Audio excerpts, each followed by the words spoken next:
Hello there and welcome to the Wall of Weird podcast. We're back once again. Unfortunately not joined by Lisa tonight. She's had to take a bit of time off just for some personal reasons. But she will be back with us on the live show at some point in the future, and she will probably be joining us in the chat tonight. So if you're there, Lisa, hello. Sorry you're not here, but take the time you need. Yeah, and so we are back to talk another episode of Superman and Lois. Yes, this started as a Smallville podcast, but I think we've done more Superman and Lois now. It's a Superman podcast. We'll get more to that later. We will. We have to get back to Smallville soon. So. Yes, it's a Superman podcast, but the primary show, the flagship show is Smallville. Superman and Lois are going to go on hiatus for like 8 months, so we'll have plenty of time. There we go. There it is. There you go. That's it. So we got the latest episode of Superman and Lois that aired a couple of nights ago. It is called "Oh Mother, Where Art Thou?" Which is it bad? Let me ask you, is this bad? I saw the title and I thought, what's going to happen to Lois? like that was my first thought. What? Oh, mother, where art thou? Is Lois going to disappear, be kidnapped? This was way better than that, though. I saw that title and I just kept singing, "I'm a man, a constant sorrow." Don't get us anyone a who's copyright seen the claim. Coen Brothers Don't film. get us a copyright claim. Okay, enough of that nonsense. Right, so we've got some cards as usual. We're going to get straight into it. If you're new to this show, we spoil the crap out of it. So if you don't want spoilers, then go away. Come back later. Otherwise, you have been warned. So we're going to get straight into it. First slide. Come join us, because of course last week we ended on the kind of cliffhanger of Morgan Edge revealing that he is Clark's brother, his Kryptonian brother. Well, what's fascinating is I thought, is he calling him brother because they're fellow Kryptonians, or is it literal? And it was fascinating to find out that was literal. Mm-hmm. Yeah. Half brother. Half literal half brother. Yes. Brother from the same mother, but different father. So yeah, that's interesting. That is interesting. I don't know if this is a character rooted in comic books or not. Somebody commented last week that Superman did have a half brother on my review, but his name was like, I don't remember what it was, but it felt like it was different than this name. So I feel like it's kind of rooted in the New 52 comics and yet its own thing. Okay. No one could have guessed this one. I didn't guess this one. I never knew. I never even dreamed of the idea of Superman having a half brother who landed on Earth before him. Mm. Well, it's done away with the character of Morgan Edge as well. So, I mean, like, Morgan Edge was an actual Superman character. So they've kind of, in this universe, he said, well, actually, no, he's not. He's just an alter ego of someone else we've come up with. But, so I was quite surprised, actually, to find out that it was a genuine brother. I thought they were going to go the route of he's just a Kryptonian who's referring to him in that sense as a brother. Could definitely have gone either way. Yeah. I think we've got some clips to play because we basically get straight into. But basically, I can't remember this guy's name. What is it? RHO'S or something? I always forget. It's Tal-Rho. Tal-Rho. Stupid. And we learned Laura's. I don't know if this first time that I heard Laura's last name. All the other times it's called Laura, but Laura Lorvin. I thought that was interesting. I think I've heard it once before, but it didn't really stick. And when I heard it in this episode, I was like, that rings a bell. But yeah. Okay. So. And Zeta Rho. Zeta Rho. What happened to Smallville top 5, bottom 5? Remember when we did our top 5 and bottom 5, Brian? When we were going back and forth on those? Oh, yes. So Me and Durban will get to them at some point. I'm sure. Life got in the way, creating a brand new channel for a brand new podcast. You know, different Life things. happens. But we'll get back into it. Yeah. Yeah. This channel probably wouldn't exist if not for them. So just be thankful you get something. That's right. Okay. So. Lisa, I was going to get to that. Don't steal my thunder on this one because I got a bone to pick with that Alan Rickman kind of. Yeah. Anyway, all villains are British. So. So anyway, they fight. Here we go.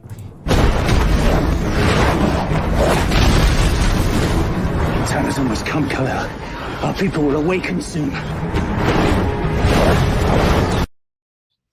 And they fight a little bit. I need you by my side, or you will be eradicated too.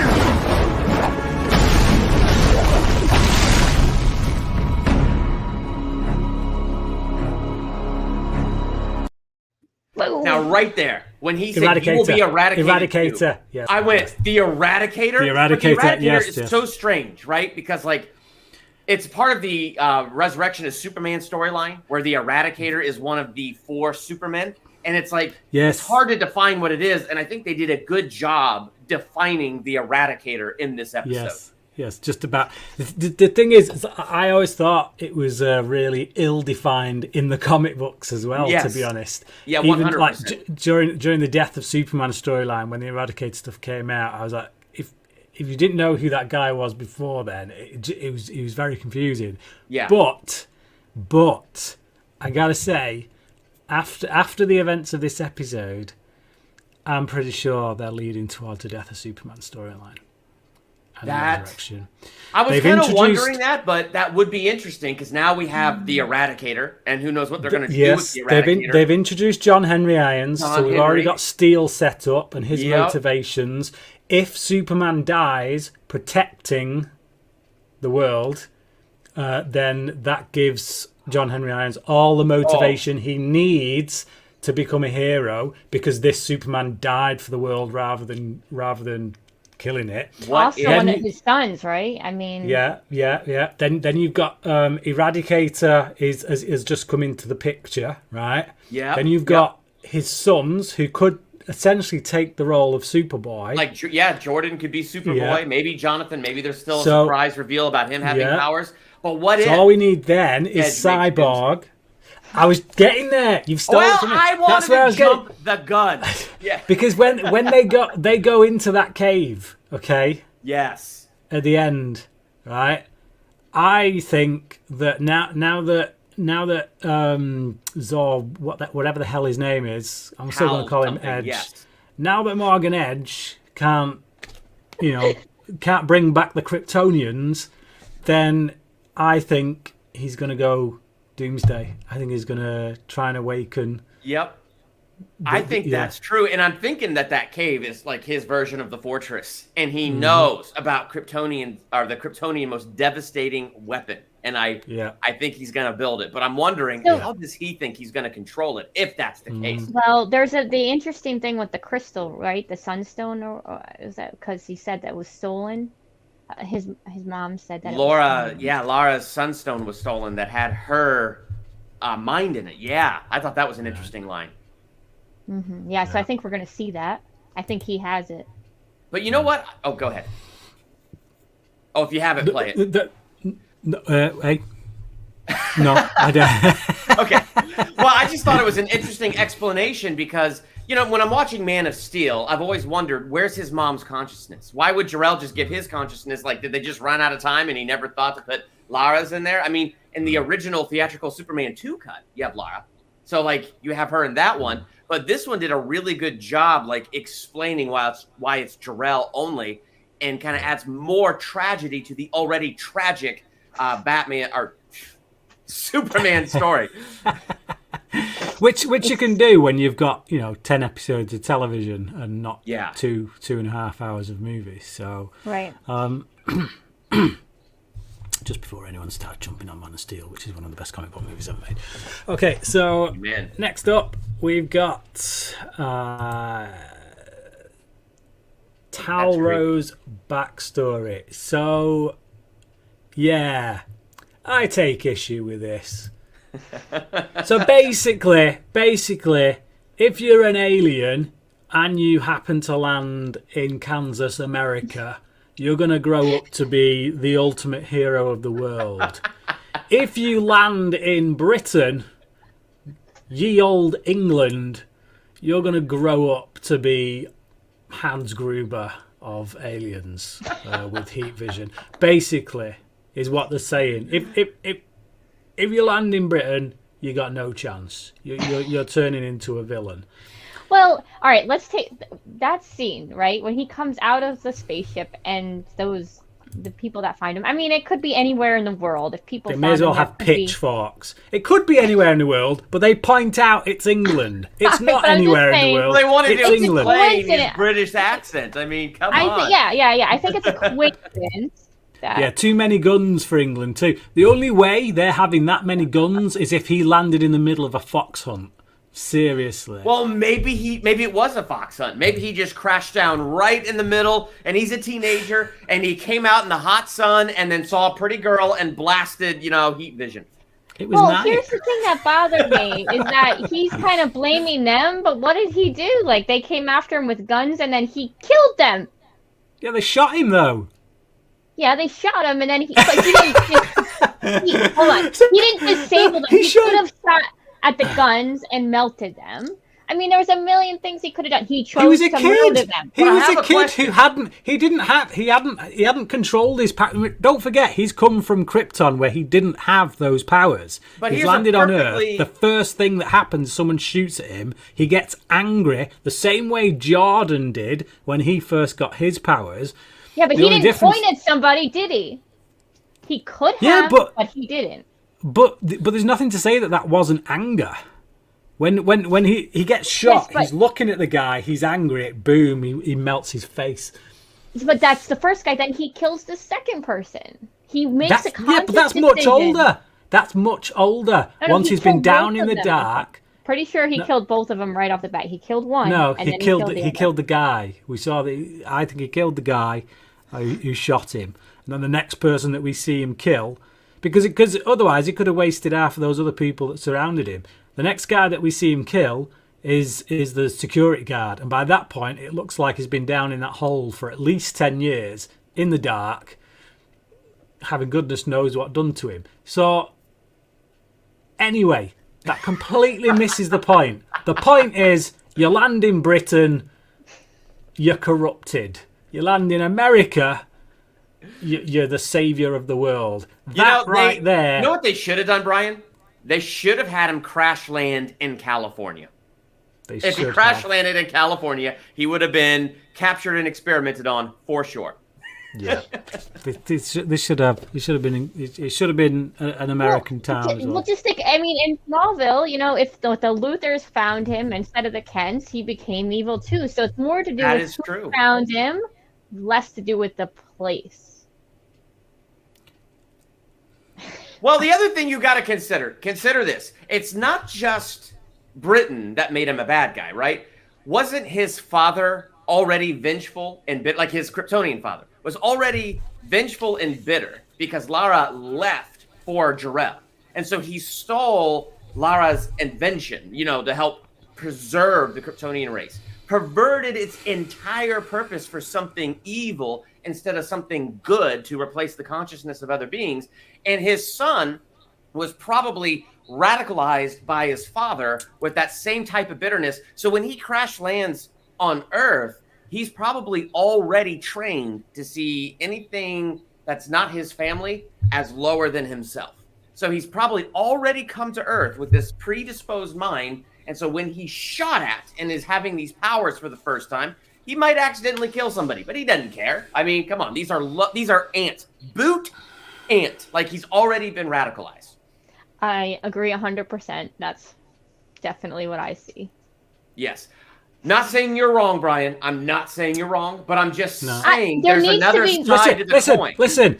He was on the way to being radicalized by his father. But the thing is, if he'd have landed in Kansas with Martha and Jonathan, he would have seen the goodness in humanity. He would have learned different lessons, and then he wouldn't turn into a villain. But instead, he ended up in a hole where people had shot at him. Then he got tortured for years. So all that we did, us Brits did, was confirm the conditioning that his father had put into him. I can't argue with that, Brian. All I can say is, if the Kents found him, they would have had an uphill battle. I think you're right. He would have seen the goodness in humanity, but it would have taken him time. He would have literally had to go through a maturing, growing conversion process. He was older too than Clark was. Because he's older. Like, I think he would have had to have. Yeah, it would have been harder. The other thing too, I have to say, Brian, about your thinking about the whole, it's the Brits that are the problem.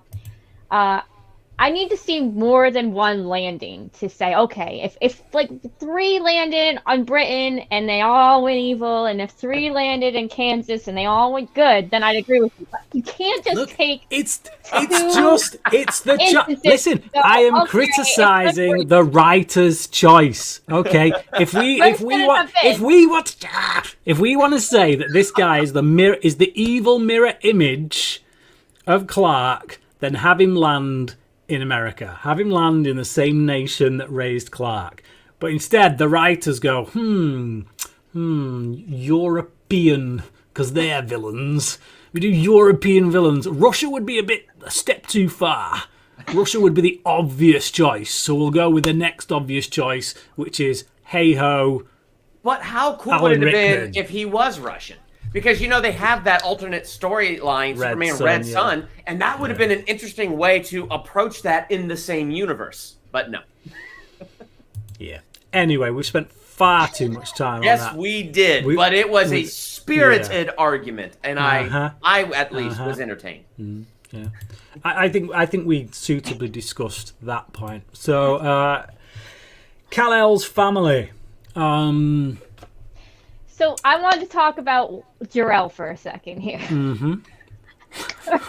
What a punk. Like, I didn't think you needed to know. Yeah, I don't. Jor-El is such a ass. Yes, thank you.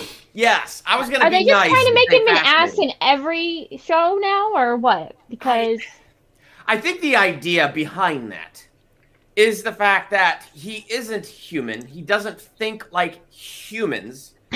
And now, do you remember in Smallville where suddenly out of the blue we have to deal in season 10 with the fact that when Clark gets super focused on something, that's that Kryptonian side. And when that Kryptonian focus comes out, it's like his vision totally narrows.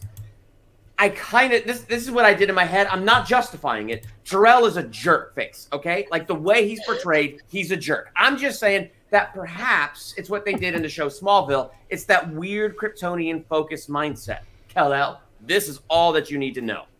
But he's a threat, possibly. He's either could be an ally or a threat. Like, even from that perspective. But did Jor-El know that this other kid from his wife's first marriage make it here? Like, did here's know question that? 1. Did Laura know that he... Like, what did Laura think? I mean, she left the guy, I get it, because she left, but she just forgot about her son? Like, what happened there? I have to know. In the words of Bruce Wayne Batman, if there was even a 1% chance that this guy's a threat. Come on! Seriously. It's like... if there's even 1% chance this guy's a threat, like, it's like selling a house to someone that's got a faulty gas main underneath it and say, I didn't think you really needed to know about that. So, here are 2 questions. I was going to have 3, but here's 2 questions.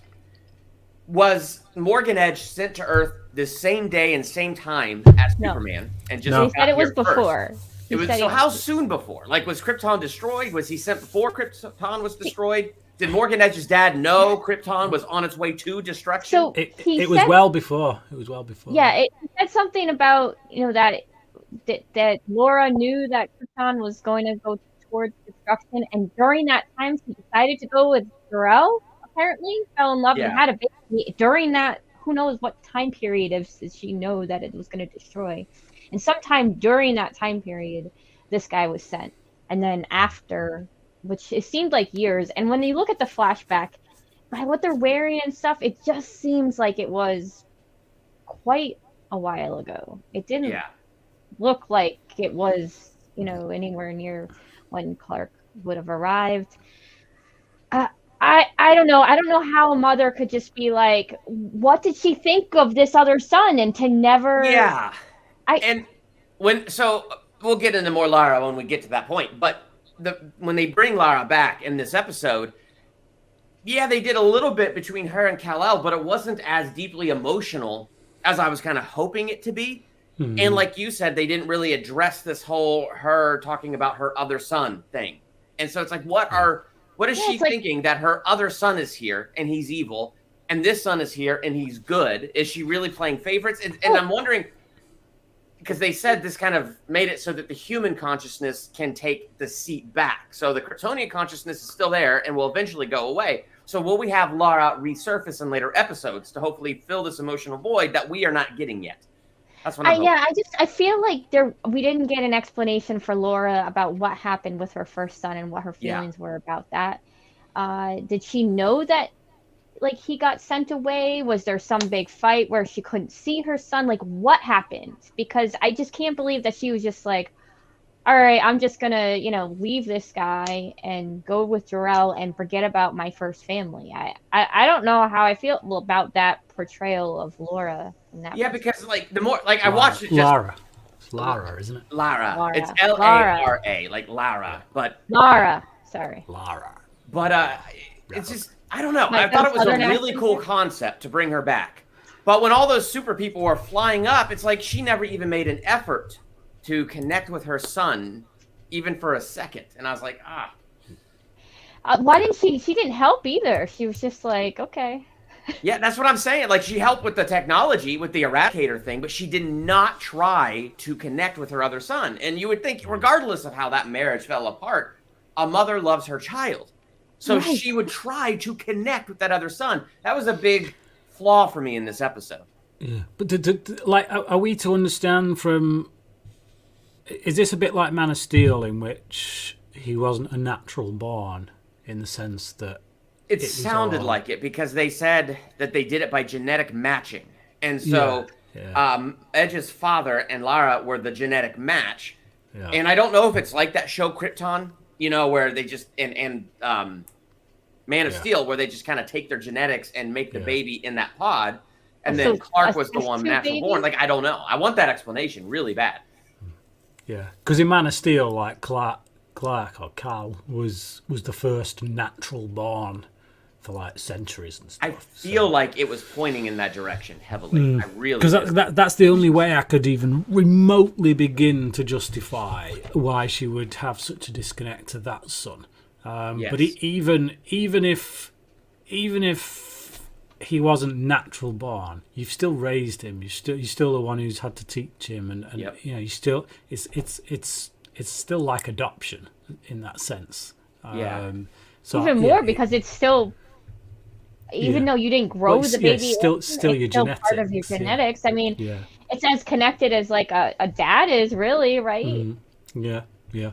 Now the thing that I wonder about this, because this show is so good. And it's so well written. And I know I kind of count this as a flaw right now.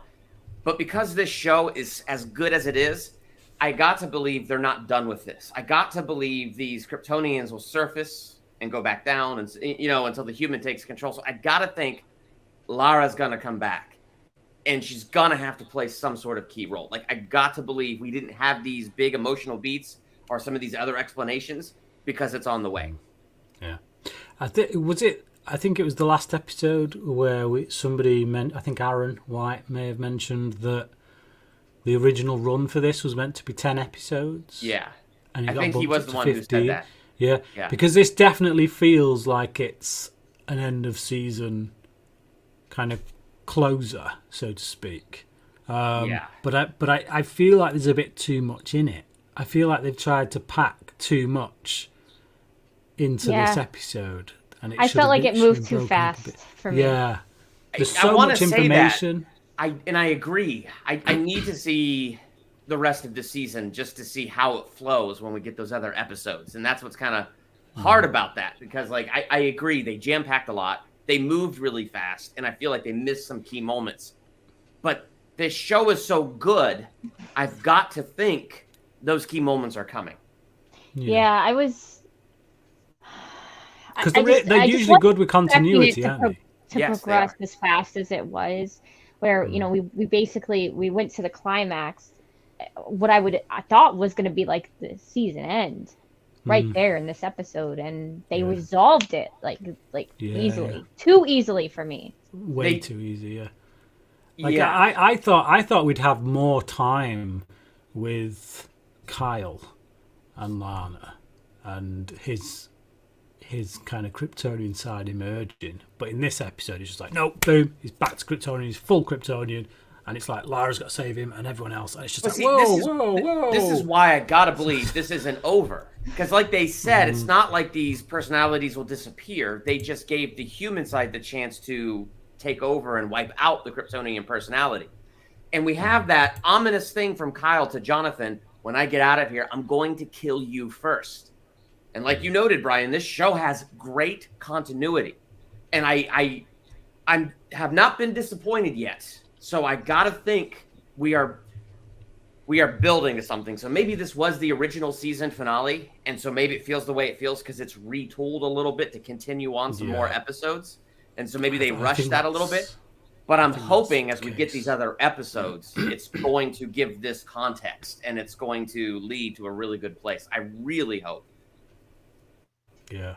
It does to me. It feels like it's a season finale that's kind of been bungled a bit because somebody's at the last minute has said, hey, we've got another 5 episodes straight after this. So they're like, oh, crap. Well, we need to move a few things around. There's more. We're going to plan B. Yeah. So, but, yeah. Next up, we've got family reaction to the news, which remind me. Yeah. So here we have Clark is really anxious. You know, like he's just trying to deal with this news of that this villain is his brother, and that his mom possibly can be resurrected, which he's probably never met his mom on the show, right? I would assume. And then we have interesting from Jonathan's perspective, and because last episode he said that, you know, he trusts because they're family. You know, he had this whole talk with Sam, and then in this episode he says, well, now I can see how he turned because, you know, it's his brother and his and he brings up the fact that he saw his doppelganger kill his mother's doppelganger to Jordan. And I don't know what's building there, but I feel like we've got some build going on there with Jonathan. But I do love the way they said, well, the difference is the fact that, you know, in this world, he has us. You know, he has the 3 of us. Yep. And so I think they were trying to explain how... I feel like that was exposition to answer that question we had before, which is how did that Superman go evil? Why did he take his side? And there was that emotional beat with, you know, I could understand if you wanted to contact your mother, and it's your brother, and if you didn't have a strong connection to humanity. Yep. And good for us, Clark does have a very strong connection to humanity. But I think they did a good enough job with the idea of the fact that his mom, Clark's mom, could be brought back. And that, I don't know if like Jonathan had doubt, but I think it's just that moment where he could understand it because of that connection he has with Lois now. Like how they are the 2 non-super people in their family, and that connection they had a couple episodes ago. And so now kind of with that new bond and new connection, I think he's thinking, oh my gosh, yeah, if I got the chance to meet my mother, I would do whatever I could. And it's like, you know, I get that. Didn't we do that in Smallville too, where Clark did something incredibly stupid on the show Smallville because he had the chance to meet his mother? Yes, he did. He did something very stupid. Yep. Which time was that exactly? Oh, any number of times. But yeah, you know which Let me just time pull I'm out my talking list. about. Yes. Well, I could understand. I mean, if you had never met your mother before and you had that chance and it sounded like she was calling out to you, I think that you might be a little tempted, for sure. But I really liked Jonathan in this episode. And I think this is the first episode where I can start seeing that maybe he does have a little bit of crush on SARA himself. Just because of, like, how sincere he was. You finally It is saw the first time. Like, I never thought about him. Like, others have said it. I never saw it. But this time I feel like I kind of saw, like, he might like SARA, too. I'm trying to tell you. I It's know. so obvious, on these dude. things.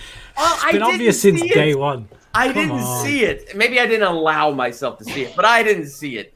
But what I liked about it is the fact that he's like, I'm done with lies. Like, he's going to keep the big secrets. Clark Kent is Superman. Jordan has powers. But I really did like, I'm done with lies. I'm tired of lying. And he just told SARA the truth. Well, And that I leads thought that into was really cool. our Yeah. next topic. I think it's our next topic, is it? Oh, good. I'm glad I could do a nice introduction into that because, A segue. Oh, not yet. It's the one so- after this. We're close. It's okay. We're It's close enough. It's close What do you enough. want? Yeah. All right. So, Kal the Kryptonian. Like I say, I felt like they moved a bit too quickly with this whole element. But I have to bring up the fact that the kryptonite cage reminded me of Yes. Smallville. I thought the exact same. All it needed was that feature terrain liquid kryptonite down. That's all it needed was that little feature. But I liked Kyle as a Kryptonian. So I agree with you, Brian. The resolve came way too fast because when he was a Kryptonian, that actor was really good at flipping that switch and playing a 100% different character. I mean, from the expressions on his face, I'm sure in post-production they messed with his voice, but still, he delivered his lines differently. Like, everything about him changed, and I thought that was really cool. And I agree, the resolve is too quick, so I have to believe the personality is not yet gone, and it's going to resurface. I have to believe it. I have to believe these plots aren't quite over yet. But I was like, Lois, he was so close to telling Lana everything, and he ruined it.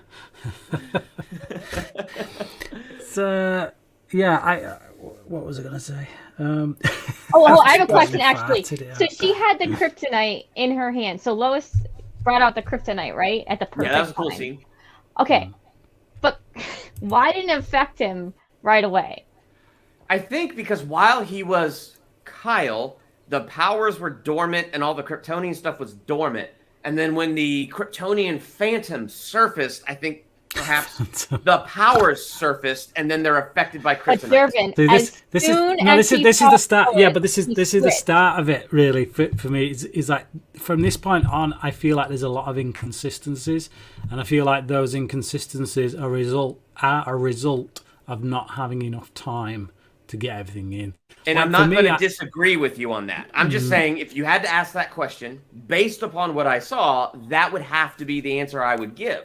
But that doesn't mean it's It's a just good even, answer. even the fact He's that kryptonite affects these people, I have a little bit of an issue with, because these are not true Kryptonians. You know, they've Right. taken human hosts, their consciousness in human hosts. But they And have yeah, Kryptonian powers. They do, but it's not like genetic kind of. We are genetically let me say this. Kryptonians who come to Earth and blah Then blah. how When do you they go get to the the power? reign of Superman and you have the Eradicator, one of the Eradicator's stories is he can't get his power from the sun.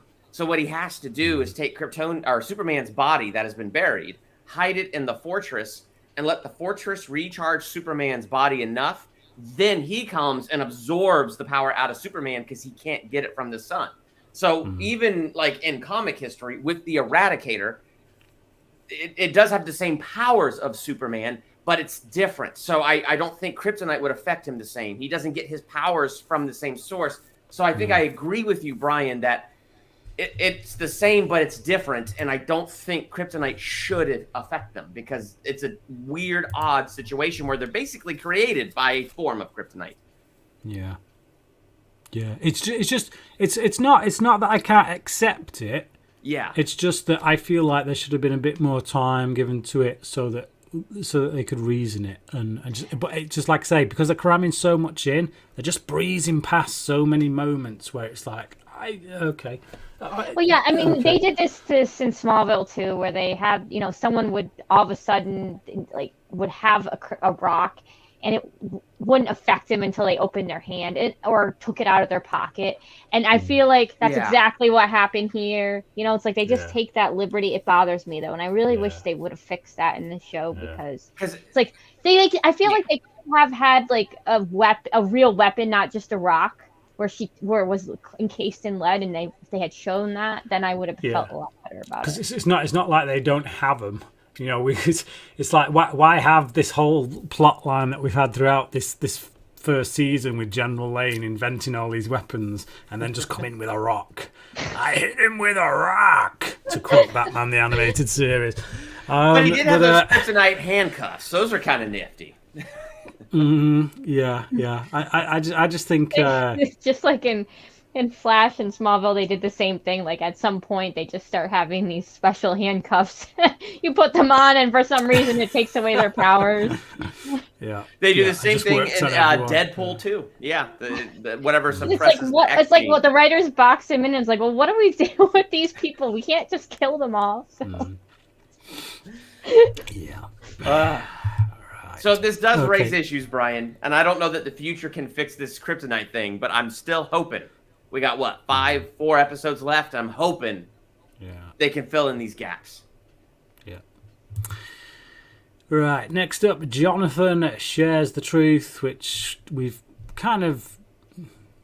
I said my piece on it. Yes, I would like to say thank you, Jonathan, for finally saying what needs to be said for all superhero shows. It's like, you guys keep saying that you're doing this to protect everyone, but it doesn't seem like it's protecting anyone to keep these secrets. Yeah. Thank you. I love that we finally have a character that says it. Mm-hmm. Well, I see how protecting Superman's secret identity protects the whole family. If the whole world knew Superman was Clark, they would go too small. No, I agree with other than that, 100%. There's so many things they never needed to keep secret. See, I can see how it protects Clark, but I don't see how keeping the secret protects somebody else. Yes. They showed it a little bit with Smallville. I started to get it because of the burden of the secret, and if someone found out because you weren't very good at keeping it, it's just your facial expression. You were not very good at poker face. Then they can kind of get an idea, like, oh, you might know, and go after you. But other than that, like. Sorry, I just realised you said poker face. I thought you said hooker face. Oh, God. I was like, what the hell's hooker face? Where's your mind? It's just, hey, pronunciate. Poker. Is that better? Poker face. Don't get us another copyright claim. Oh, man. Right. Okay. So, yeah, I love the fact that he tells the truth. I think, Jonathan kind of, in many ways, is the audience in a lot of these episodes, in these situations. He often says what we're thinking, or, does what we would hope we might do in these situations. But, yeah. This particular secret, it makes no sense to keep it, and it is that thing where it's like you're so geared towards keeping secrets most of the time that it becomes an obsession, and it's like, actually know which secrets to keep and unburden yourselves of the ones that you don't have to. Because it really helps other people process what's actually going on, because poor Sarah, it's... And plus the fact that, how do you explain all these people flying in the air and everything else going on? Like, the military all of a sudden the army. You think it was the rapture, wouldn't you? It's like, oh no, I've not been rapture? taken. Well, they're not going all the way up. They're still flying around up there. I don't know what that is. It's like, come on, God, make your mind up. You're taking them or what? So, And then you have, like, they literally took over part of the town. They set up base. What are they telling people? Like, Yeah, oh. I know. What's I had a lot cover of questions story? about I'd things like like that. to know what the cover story is, because it's not the truth. So I have one really big question about this episode. So remind me of the one big question I have when we start talking about all these Kryptonians again. okay. But in the meantime, we've got Sarah and Kyle, which is kind of what we were just talking about, sort of. Which is just this. Yeah, I feel for her because, again, not telling her the secret in this case is actually hurting her. It is actually mean-spirited. Because she believes her dad was a drunk. She believes her mum has got some real issues with not kind of facing the truth. And she kind of dislikes them both at this current moment in time. So to not tell her the truth, which would actually bring her closer to her family and see things from their side, is just mean. Quite frankly. So. Yeah, although it is also a burden to know the truth. I mean, to be confronted with your father, she saw him be this. Yeah, but either way, it's a burden. Either way, it's a burden. Do you burden yourself with the lie? Do you allow someone? The truth. Yeah. Do you allow someone to be burdened with a lie which they can't actually do anything about because it's not even real? Or would you rather be burdened with the truth where, okay, this is the sitch, this is where we're at. Where do we go from here? Yep. I know where I'd rather be. But see, this is a good burden. And the reason this is a good burden is because if she was burdened with the lie, the memory of her father would be spoiled. Like, if she didn't know what was going on, where he was, why he was arrested in that tent, and believing the lie, she had that good memory of him playing the guitar, which is ruined by the fact that apparently he lost his memory because he went and got plaster drunk. But now that she knows the truth, she now knows, like, her father's last act before this Kryptonian took over was to be there for her. And so now she can hopefully forgive her father and then, have this better memory of him and realize he's really trying. And the reason that he's even possessed is because he was lied to, but he believed this lie because he was doing anything he could to better himself for his family. And I thought it was really touching, this scene. That emotional beat at the end with Kyle and Sarah when he turned back into his dad and the way he was looking at his daughter. It was beautiful. I really enjoyed that moment. Mm-hmm. I wonder how they're going to explain this to Kyle, because I don't think he even knows what the crap is going on yet. I mean, he wakes up in a kryptonite cage, probably happy to see his daughter, but what in the living monkey is going on right now? I don't think the kryptonite was affecting him once he... No, it wasn't. No, once the consciousness left, again, to Brian's point earlier, for some reason, the kryptonite was not affecting him. So, but I'm just saying, for him as a human, to one moment be trying to defend himself in the kitchen after already having lost his memory, is in the kitchen and suddenly he's in a weird green cage. Like, what the? Somebody needs to burden this man with the truth. Yeah, for real. So... Next up, we've got Lara volunteering, and she meets Superman. This is so stupid. I'm sorry. This is okay, first off, here's the part that was cool. I can understand the awe of seeing Superman in real life. So take away the stupidity of her not recognizing, right? Take that away for 1 second.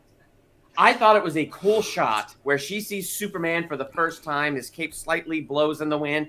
I mean, if I saw Superman in real life for the first time, I would pass out. It's like this incredibly awesome thing.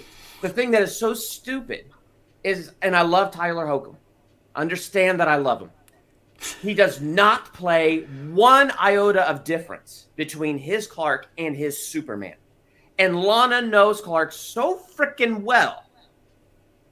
Maybe intimately. We don't know that. Yes, but think about this. You remember that terrible Green Lantern movie with Ryan Reynolds? And I thought the same thing with the eye patch, and she goes, and she's "Is like, that I you?" saw And it's you like, naked. You think I wouldn't recognize you because you covered your cheekbones? Come on, dude. I was literally thinking the exact same thing. Yes. Like if that film got nothing else right, even though I actually quite like it.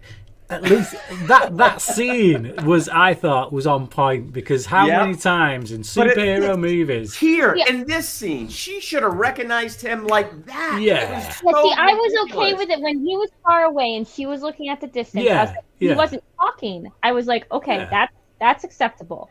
But then when they had the one-on-one scene, I was like, face are you to face. Me? Do you really want me Clark? to believe? Why are you wearing Superman's costume? What's going on? I mean, seriously, I gotta go back to Christopher Reeve. Christopher Reeve kind of hunched like this. He was very nasally when he talked, and he tripped over everything, always pushing. Like, he was so radically different that way you could tell the difference. But like here, you can't. Like, it's just, it cracks me up in the bad way. Here's the thing: he's got to at least disguise his voice, at least. Because the sound of the voice alone should make her go, gosh, you sound like that. Sorry, that comment was perfect. Yes. Oh, thank you. Just to bring us back to Smallville, at any point. Yes, that was a great line, and exactly what I'm thinking. It's like just the sound of the voice would have been enough. Like, at least in Flash, he disguised his voice so he can make his vocal cords go really fast. Yeah. And he had a full mask on, and he still did that, and he did this. So that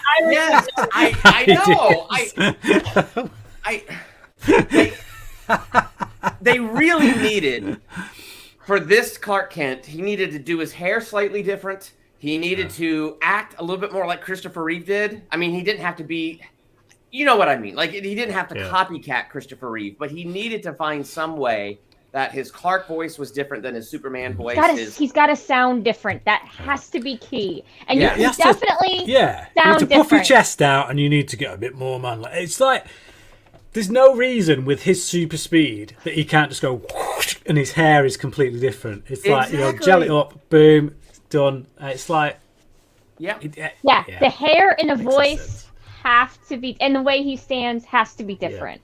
I mean, the Richard Donner cut of Superman exemplifies what we're saying, because in the Richard Donner cut, there's this scene that's not in the original Superman 2 cut, where Lois is challenging Clark, trying to figure out his identity, and here's nasally Clark Kent hunched over like this. She pulls out a gun and shoots him, and in one instant he straightens up, and then his voice drops and goes deeper, and then he just he's like a different person as he takes off those glasses, and she's like, well, these were blanks. And I'm like, well, that's stupid. He would have known. But the transformation from Clark to Superman in that scene exemplifies exactly what we don't see in Tyler Hoechlin's Superman, which is what made the Superman Lana scenes so laughable to me. I could not get past it. Yeah.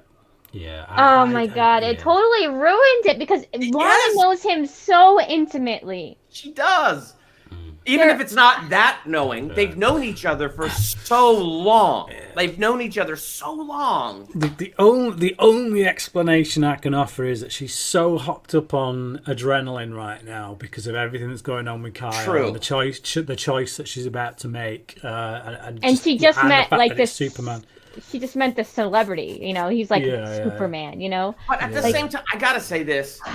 My wife is a million times more observant than me. Even when she has adrenaline flowing, she is a million times more observant than me. So I got to think women are way more observant than men, and she would have figured this out. Lana looks pretty stupid in this scene. I think men and women can be equally unobservant. Yes, it's very, very true. But in my marriage, I could be looking for something and I can't find it because I'm staring right at it. And Laura will be like, it's right there. Oh. But there is another aspect. I'm going to go back to this card because we've talked about one aspect of it, which is she meets Superman. The other is that she volunteers for this process to become KAL-EL'S mum, to become Lara. She's giving up. Basically. She's potentially never going to get back to who she is, right? Yeah, she doesn't know if she's going to be able to get back. But so they're assuming that if they let Lara take over her body, then Lara will be able to tell them how to stop the Kryptonians, how to get the people back, and then hopefully how to get Lana back as well. Again, it's any Star Trek fans out there, if you have a problem in Star Trek, all you have to do is redirect power from the main deflector dish. That solves everything, right? It really does. Any problem, redirect power from the main deflector dish. Because no one knows what that means. You don't need to know what that means. All you need to know is it solves any problem. It's a get out of jail free card. And I feel like in this situation, it's just everything came up with far too soon. The solutions were brought up far too soon. They worked far too easily. When Lara did come, it was just like it wasn't completely explained how you deliver the power source into the Eradicator. Superman just took it upon himself that, if I get them all to flash their heat vision and I flash mine into it, then... Which, when we get to that, I have something to say about that, too. It's that's where I have something to say, too, Nicole. Yeah, how do you know you're not just going to destroy the damn thing? Like, you've not sat down there with Lara and said, okay, so you're saying it needs this, immense power. We can get the power, but how do we get it into it? How are we supposed to put that power in? No, we need this power, and then Superman's like, okay, I'll go and get it. And it's like, whoa, Toasty, back up a minute. I need to tell you how you're going to get the power into the damn thing before you go rushing off like a madman. And so it's things like that where they're trying to do too much, and they're just throwing all this information and they're skipping over things. This episode, I hit the webcam here. This episode kind of reminded me that this episode in Smallville called Rabid, and I love this episode except for the resolution. I think is horribly too easy. Yes, with the cloud. Yeah. Let's put Clark's blood in clouds. How does that work? Yeah, it destroys that. I love that episode as well. Up until that point, and it just destroys it for me because of that. But it's a great episode, and I just have to do what I have to do in that episode is just say, okay, put the ridiculousness in the box, because everything else is fantastic. Like the emotional beats, it's believable up until that moment. All right, and and it was worth it for the scene in the end. But that's what I felt like with this episode. It was too easy. Yeah. And convenient. And I'm wondering if, that's because this was going to be the season finale. And I wonder if there was something different planned. And then they... Well, I wouldn't be too surprised. I wouldn't be surprised if this episode was originally meant to end on all the Kryptonians descending or coming towards Clark. Because when that bit happened, when they were all coming towards him, I was literally like... crap. I was going to get out of this one. Yeah, so my thought was that I thought this was going to be more, a lot of times with the mid-season finale of these shows, which were kind of mid, a little bit past mid, but it's still around that time, episode 10, 11, that's when you get the time where the hero gets beat down, right? Mm-hmm. So I thought this was like they were going to try something and it just wasn't going to work, and he was going to get beat down and destroyed, and I wish that's what happened. I really do. I would have preferred that to I was just shocked that it didn't. I have to say. This brings up another question. Not the same as the first question I want you to remind me of later, but kind of similar. Okay, so we understand that somehow this is a technology that Lara created to preserve the Kryptonian race. So the mind of Kryptonians is preserved in this X-Kryptonite and is brought forth by the Eradicator and put into the human beings. Done. I'm with it. I'm sold on that logic. That is incredibly interesting. How on this freaking Earth did they know they had Lara's conscience? Like, how do they know that? And how do they know they were... Did I miss something? I'm just curious. Wasn't it that... I think it was the scientist, weren't it? Didn't he... I don't remember him saying anything, though. I had a slight issue with this, but for a different reason. Okay. Because they needed a host and a human host. So Yeah. she said that she was doing this just to preserve Kryptonians, but she never meant for it to be used to take over a human. Then how was it supposed to work? Because how come then she said it has to be in a human? I think they said it was something like Jor-El, how his consciousness is preserved in that computer and he pops up as a hologram. But I that to me is unsatisfactory, but I guess it's still a way to at least preserve Kryptonian knowledge that way. So I feel like that was the original way that was supposed to go. Well, probably synthetics. Probably like if you're dealing with a race that's as advanced as the Kryptonians. The singularity. Yeah, like Brainiac. If you think about Brainiac and how he came about, then if you could make a machine like that and then transfer the consciousness of the Kryptonian into it. Yeah, I didn't like the way that she said that needed a human host. So that was the part. Like if they had said, well, it could be in any kind of. It was supposed to, like why didn't she say that it was meant to be in like a machine?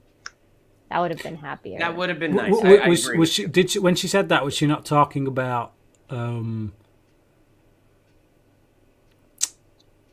Edge and how if he's on this planet, then he needs human hosts? Like they couldn't put him in rabbits or anything. Well, I think they needed human hosts though because of Morgan Edge's dad. Like he took the technology, kind of readapted it for his own perverse thing, and so now Morgan Edge had to come to Earth and fulfill his father's wish with his mother's technology. Yeah, so she didn't design it to take over human hosts. No, that was not her design. Readapted it. Yep. Cocked it up. I just don't understand how they knew which consciousness was Lara's in there. If there was a line that was said, I missed it. Is there like a little slide that says? Yes, exactly. I'm like, how did you know? Yeah.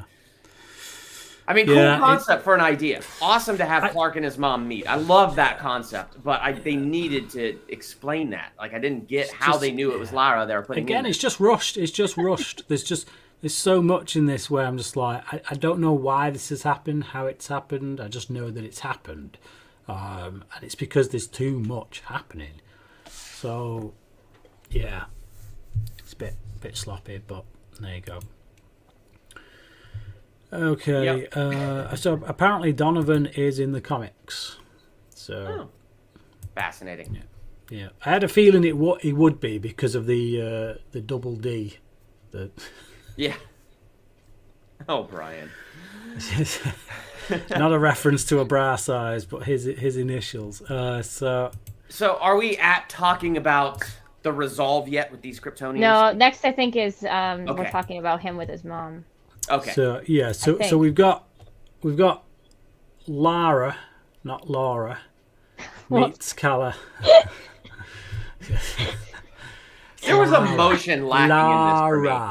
Yeah. I like how I add "use" to all these women's names. Oh yeah, look, you even spelled it like my wife's name.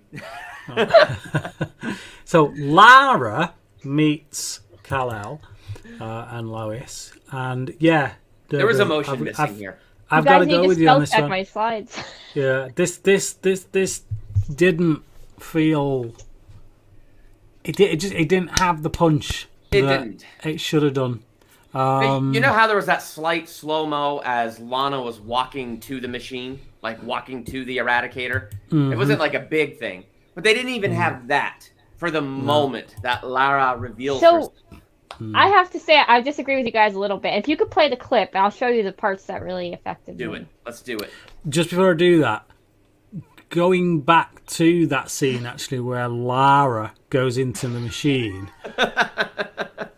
When we saw someone else last episode or the episode before, I can't remember, and they went into the machine, they screamed from the agony of it doing it. She goes in and she's like... I don't know if they muted human sounds or what, but yeah, I get it. And again, it's just rushing. Look, we can't have 2 minutes of her screaming and seeing the pain and then seeing everyone else's reaction, because if she's screaming, everyone's got to react. If you're directing that scene, if you're making that scene, you can't have her screaming and being in that much pain and everyone just going, yeah. You know, you've got to have reaction shots. That means coverage. It means shooting this, and then you elongate the scene. You can't do that. So again, boom, skip it down, don't have a shot, and it just feels rushed because they're trying to put too much in. So yeah, it's annoying. But we do have a clip, as you said, for this particular scene where Lara meets KAL-El. Her name was Martha. She loved me very much. This world, it welcomed you. It has. Go ahead, Nicole. Walk us through it. Well done. I did during that scene. I did feel the emotion between his mom and him, and you know how that she was really happy that he had built this life that she had always hoped that he would build on this planet, and that he was welcomed, and that he was loved and taken in by a family, and that he started his own family. Yeah. And that's something that a mom always wants for their sons. And I agree with you. I felt it was too expositionary. It's too expositional. Yeah. When you look at, like, they've done things on this show before which has been absolute genius with how they convey certain things just through images.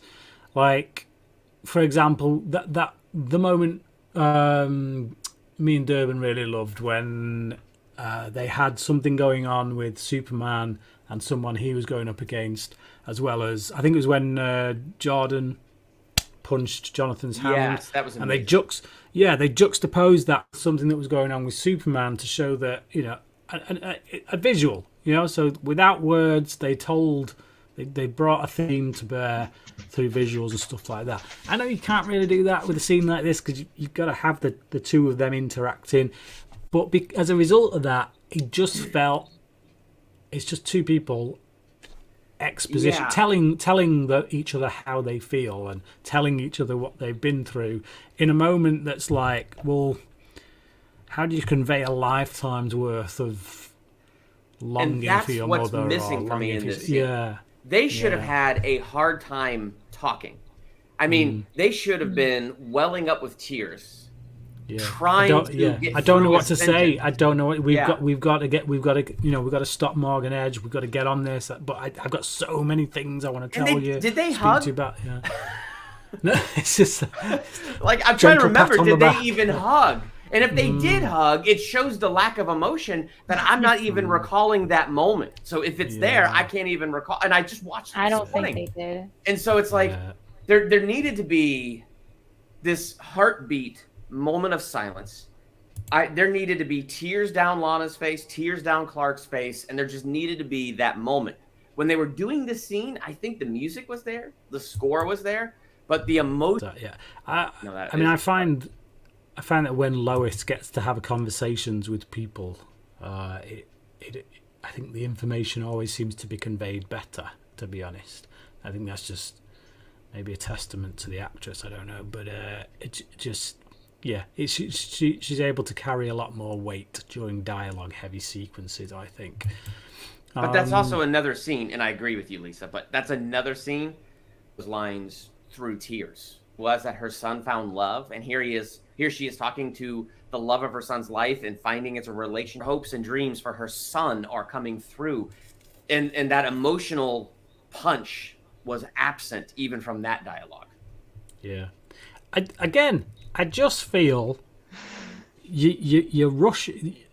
Like, if you put yourself into the mindset of, say, the director of the episode and the writers and whatnot, if you've been mandated by the studio, look, we're giving you so many to kind of wrap up this stuff here because we're going to lead into whatever, because you can't see the plan, you can't see the overall plan that's in the.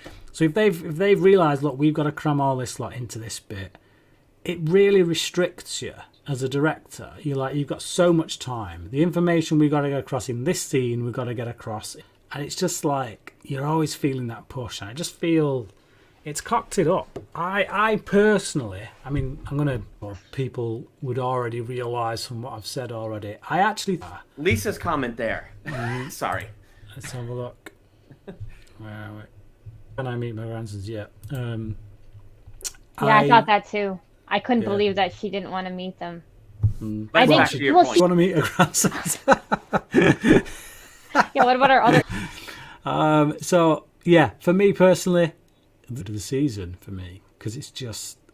Me too. Yeah. I had to other. So that might be a good time to tell you the staggering fact that this is at number 1 in the IMDb ranking.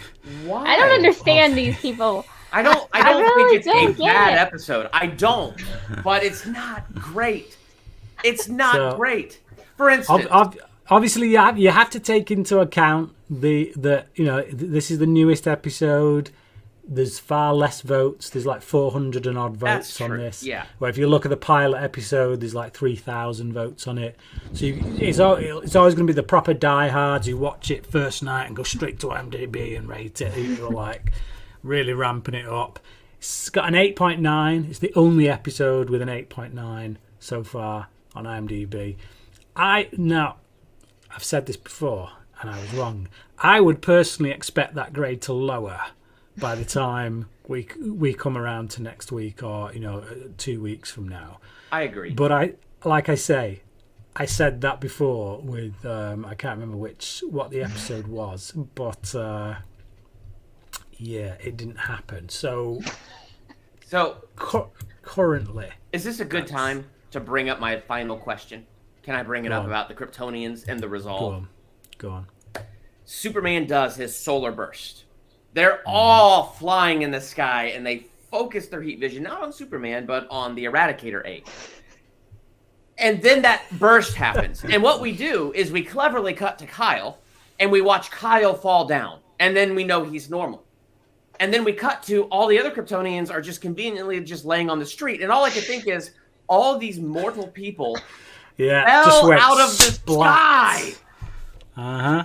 Exactly what I was thinking. Yeah. What? They're dead. What? Superman, you just killed them. You literally, all these people you were trying to save, they're you dead. literally just killed their asses. He killed every single one of them. Splat. So, first problem, why are they such idiots? If they're supposed to kill Clark, why did they not notice that he put this thing in between and they were like, oh, what else? I'll still use my heat vision. And we just saw Superman's supervision from miles away zero in on this Eradicator egg, fly in and pick it up. Of course they would have seen it and gone, hey, that's the thing. Everybody shoot his face. Like, I mean... like, what the heck happened to these people? And Morgan Edge is like, stop, you idiots! Yeah. And yes, and I also had a problem, Durbin, when I'm like, how did they land okay? I don't understand. No. There's so much about all of that. And how did Superman still have the strength to fly to the Arctic, too? No, and they even explained it in this episode, and they went comic accurate. When he does the solar burst, he's got nothing. So he would have gone splat like all of them and been dead. Instead, somehow, he has enough energy to fly to the North Pole and splat with his egg and still manage to crawl a little bit into the Why cave. would he go to the North Pole if he wasn't going to have any powers? Why didn't he draw them all to the North Pole and then get them to the ground and then do the thing and then they lose their powers and then maybe he could help them in the fortress or something? Like, there's so many better plans that they never did. And the fortress one, that's thin. That is me stretching it thin. And they didn't even do that. Like, I have to assume that when the solar flare happened, the Kryptonians leaving the bodies was not instantaneous, but they were slowly weakening. It brought them down. I would agree with you, except we had the example of Kyle. Yeah. I think it's good logic, Brian. I'm not trying to argue with it, but we saw Kyle. No, it's good logic, which I think the writers wanted to go for, but just didn't have the damn time to go Exactly. for. Again, it's just, it's like, I feel like a stuck record, quite frankly. It's just... But it's the theme of the episode. And you're 100% right to be a stuck record and stuck on it right there because you can feel it. And someone actually wrote a post today in the Superman Lois forum and said they thought the plot lines were going too slow. And I was like, did you just watch the last episode? They need to slow down. That's the problem. Well, here's the thing. Here's why I disagree with that comment. Go to any other Arrowverse show right now and look how slow everything freaking is. Go to Superman and Lois. To me, comparatively, Superman and Lois is moving at a good pace until this episode. Yeah. Until this episode, I thought everything had a great pace. The pacing's like- been brilliant. And then boom! Like, what? Yeah. This episode is about 3 episodes worth of stuff. Just like, I couldn't crammed in. believe it myself when I was watching it. And they took that 5-week hiatus. And I'm pretty... Okay, so I heard the rumor it was a COVID thing, right? So they had a COVID thing. But there's this part of me that wishes it's like, make it a little bit longer. Because if you have ordered these more episodes and this show is so great, you got to take your time. It's the brilliant thing of a show. You can take your time building these characters. To me, and I could be wrong, but I think you guys agree with me, this was clearly the season finale that they totally retooled and rewrote after it was already filmed. Yeah, it was just so confusing to me that they just resolved the entire climax in this episode. This is Morgan Edge's plan. Yeah. This is his big plan. This is everything the season has been leading to. You know, as far as what Morgan Edge is all about, what his plan is, and I feel like they've just bungled the crap out of it, big time. You know, if they were given those extra 5 episodes or whatever it is, then that should have been a green light to say, okay, let's take a bit more time with this, rather than... Yeah, 100%. And then we have to go, okay, we're going to have plan B now. Forget about plan A. Yeah. Usually it's the hero that goes plan A to plan B, not the villain, but that's all I'll say about that. So, I mean, we've talked about the showdown. That's a cool looking shot. Let me give it some positives. That was a great looking shot.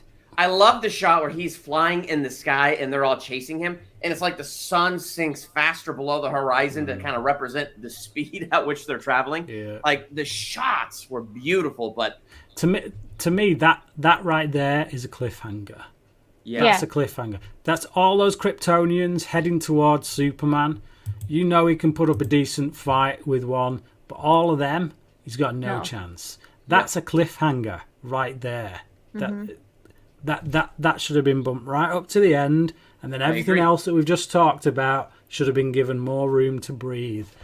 Yeah, there's a clip for this too. Yeah.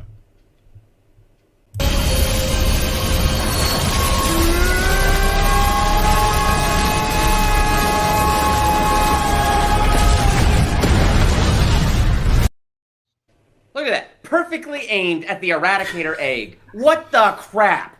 All of them. Every last one of them. Right, I will make an attempt. I'm gonna be Nicole for a minute. Go ahead. I'm gonna make I an need it attempt because I love this show. to So do it. Do it. Right.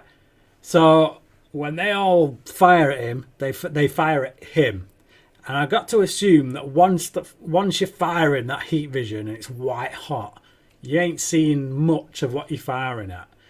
Combine that with another 200 Kryptonians all doing the same thing. It's just like white hot kind of mess, which you're assuming is the person you're hitting. It's actually Superman who's kind of aiming the Eradicator at the spot where they're all trying to converge. I'll let at you that have point. it. At that point, they're just like. So, I was thinking that a little bit too. Like he just happened to put the thing right where they were shooting. It was a little convenient, but.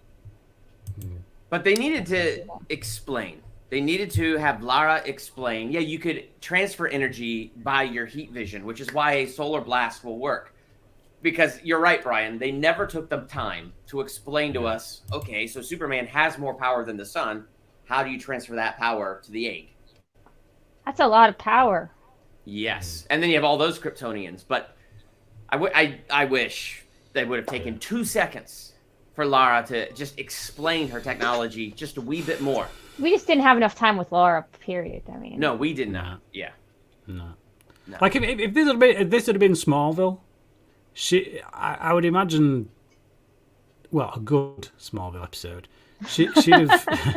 She'd have arrived kind of fairly early on, and we'd have spent time with her over the course of the episode, and then they'd kill her at the end and expect you to be all like, oh, I'm so sad, even though you've only been in for one episode. But at least they would have given it for one episode, not like a 5-minute section in a whole episode.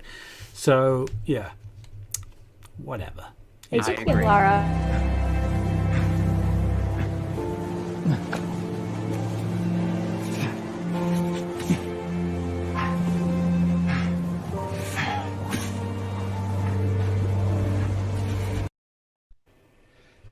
By itself, that is emotional. That is powerful. To have that music in the snow, Superman powerless and crawling to the cave. In fact, not just powerless, weaker than your average human. How he flew from Kansas to the North Pole and crashed and is not dead and then crawls like that. We have to go with your logic, Brian, that perhaps he had just enough in him to make it. But there's no explanation of that. Yeah. He had just enough to get right near the cave, but not enough to get in the cave. Right. Yeah, all that distance he travelled, and he collapses right at the door. It's like, oh, damn it! I'm stuck here outside this bloody cave. It's like, Oh, man. yeah, it's just like I have to assume Did he go that because Sunny? I mean, to get more power back. yeah, I mean, that would make sense, wouldn't it? Recharge yourself straight away. Go to sunny California or Florida and get the sun. Yeah. I have to assume just don't go to England because you'll come back a villain. I have to assume that because he had enough power after the solar flare went off to get there, then all the other Kryptonians had enough to kind of settle before they just got wiped out. But again, it's just this is all stuff that we are having to theorize and kind of put together to help us explain the episode. Whereas if it had been done properly, we shouldn't need that stuff. We shouldn't need to sit here trying to discuss ways in which we can help it along. No, it would no. just it should have helped us along. It would just move along. So I really did like that scene, that emotional beat there at the end. You do feel really bad for him. I was like, why would you go there where you're probably going to freeze to death? Yeah. Well, I get why he would It go must there. be something to do with the Eradicator, that he was trying to get it. Well, the Eradicator, and I'm positive the clearly Fortress could charge him. I'm positive there's... Because that was even in Smallville, that there was something where they could bring concentrated solar rays down and bring Clark back. So, well, don't forget they've just put tons of energy into that thing. So I'm guessing that might be enough to maybe resurrect him or get him back. A bit like with the whole. Yeah. So what's gonna happen? Is he gonna be like down and out the whole next episode? Well, the pace that's going right now, I doubt it. Yeah, I think the beginning of the next episode is going to get in that cave. Jor-El's going to hook him up to that thing like it's some kind of battery and reignite him. Or Jordan flies there and saves him. There you go. Jordan develops flying power. And do you think it's possible that the Eradicator will eradicate Jor-El and take over? Oh, I do hope so. That would be interesting, right? That would be a really interesting plot line. See, you know when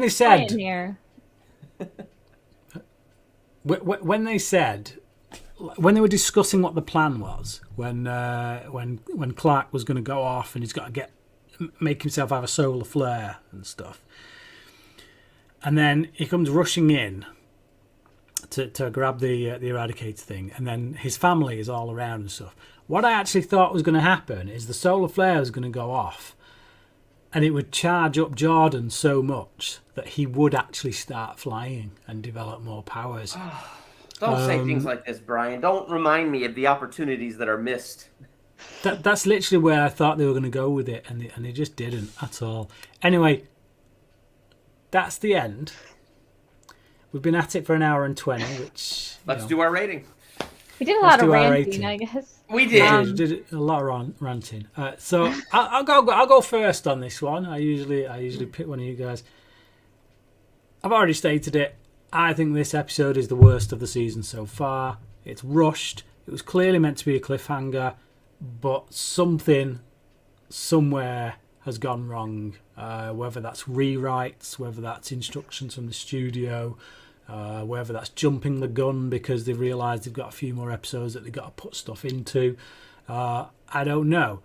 Either way, they've not had that hiatus which the writers' room would normally have to figure out what your plot's going to be for the next season.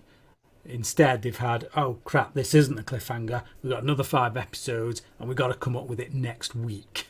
You know, we're still writing this thing. So that... Plan B. Plan B. So that's clearly buggered things up. And as a result, I do think this is the worst episode of the season. I think many of the emotional beats in it that should be emotional aren't. And given how strong the series has been up to this point, I have to give this a 2 out of 5.